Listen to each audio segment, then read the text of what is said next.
people are either not qualified enough to do analysis on the data and catch such frauds, or they're not doing it intentionally. They know it, but they don't do it.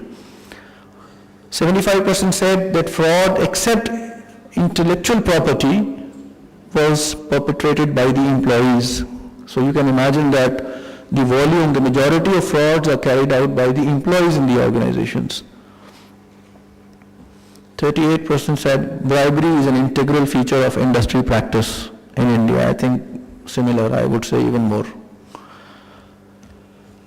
The survey also indicated the future higher risk areas, so which is important. I think, as I said, we are in the similar region and same region. So we should be careful on these areas. And this is the result of survey, not any personal comment or judgment.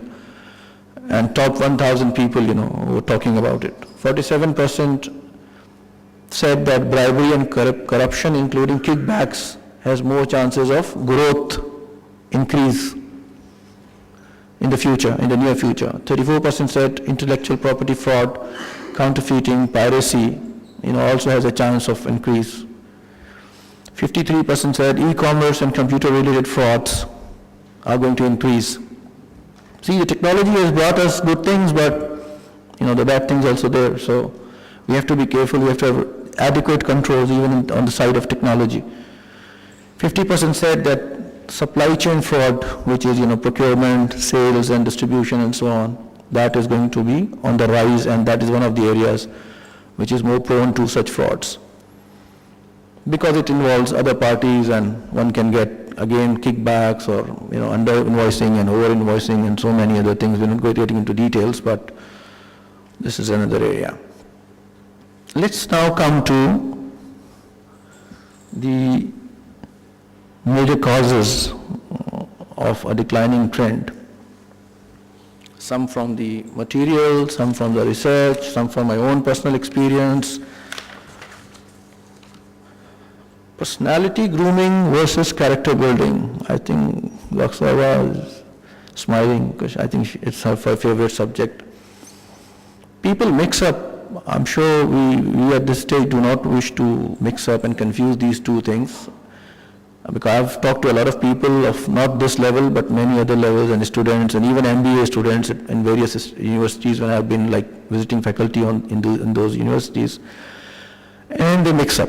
They sometimes confuse between personality and character, and a lot of people at that level feel that it's the same. It's not a lot of difference between the two, but there's a lot of difference between the two, and more focus on personality grooming without character building is really a problem, and that is one of the cause of this declining trend. You see a lot of good personalities, people who are doing frauds, misappropriations, embezzlements, whatever, kickbacks. Do you think they have bad personalities? No, they're very good personalities when you see them. But the problem is with the character. So it's a lot of these are two different areas. And I think we are lacking on working on character side, and we are working more on personality side. The second reason is tolerance of unethical behavior, bribery and corruption, especially by people like us who are professionals, who claim to be professionals.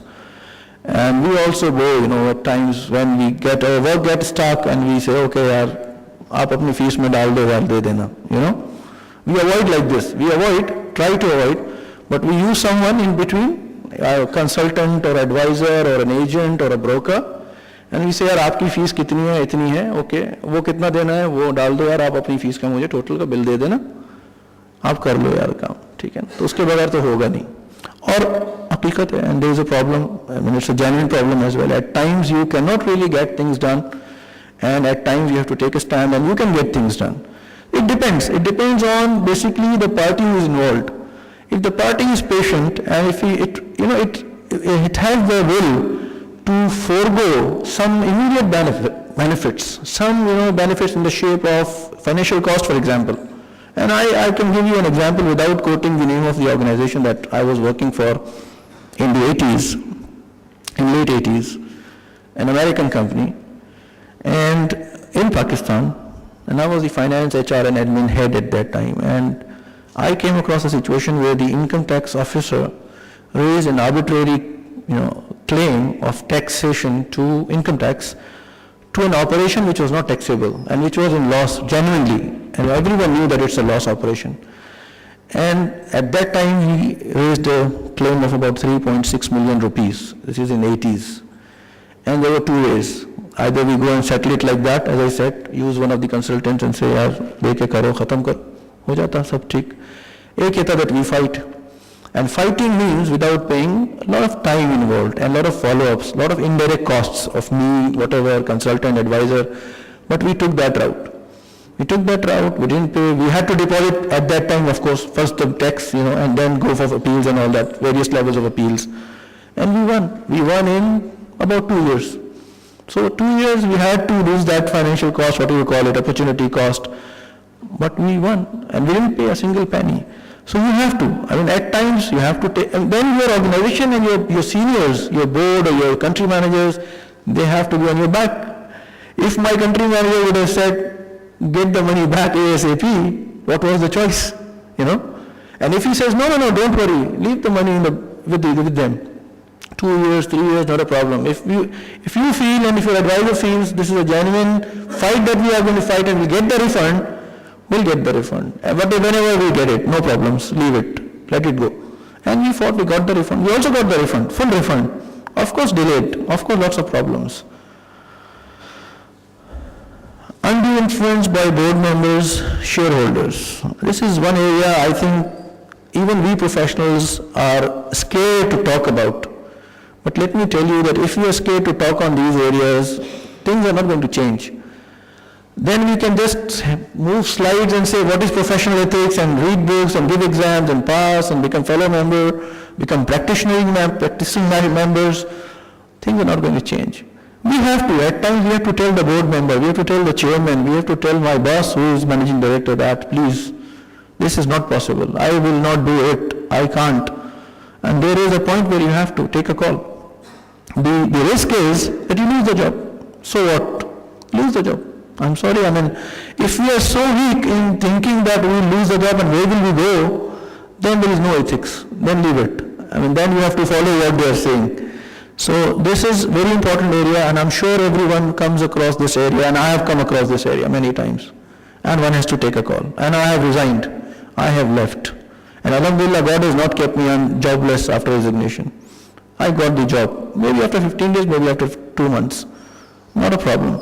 But then you have to say that. You have to stop. No, sorry, you do it, I'm not going to do it. They will do it. Let them do. That's their case. But you as a professional, I think you should not. One should not do it. Lack of corporate governance in its true spirit. There is Code of Corporate Governance. There is a lot of talk of corporate governance. There is a Pakistan Institute of Corporate Governance now, PICG. That's not enough. We have to implement CG in its true letter and spirit, which we call it.